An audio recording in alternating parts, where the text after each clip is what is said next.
ஒரு அழகான கதை. கேரளாவில அப்துல்லா கதீஜான்னு ஒரு தம்பதி இருந்தாங்க.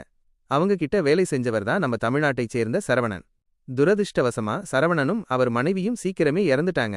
அவங்களுக்கு ராஜேஸ்வரின்னு ஒரு சின்ன பொண்ணு இருந்தா. பெத்தவங்களை இழந்த அந்த புள்ளைய அனாதை ஆசிரமத்துல சேர்க்க அந்த தம்பதிக்கு மனசு வரல. நமக்கு 3 பசங்க இருக்காங்க, இவன் நம்ம வீட்டு பொண்ணா வளரட்டும்னு வீட்டுக்கு கூட்டிட்டு வந்துட்டாங்க.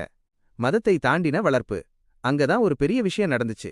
அந்த பொண்ணு முஸ்லிம் வீட்ல வளர்ந்தாலும் அவளோட பேரையோ மதத்தையோ அவங்க மாத்தவே இல்ல. மத்தவங்க நமாஸ் பண்ணும்போது ராஜேஸ்வரி அந்த வீட்ல விளக்கேத்தி சாமி கும்பிடுவா. அவங்க மசூதிக்கு போனா இவள கோவிலுக்கு கூட்டிட்டு போவாங்க. அவளுக்கு பிடிச்ச மாதிரியே ஒரு இந்துவாவே அந்த வீட்ல அவ வளர்ந்தா. ராஜேஸ்வரிக்கு 22 வயசானதும் விஷ்ணு பிரசாத்னு ஒரு நல்ல பையனை பார்த்து கல்யாணம் நிச்சயம் பண்ணாங்க. கல்யாணத்தை அவங்க முறைப்படி கோவில்லையே நடத்தணும்னு அப்துல்லா ஆசைப்பட்டாரு.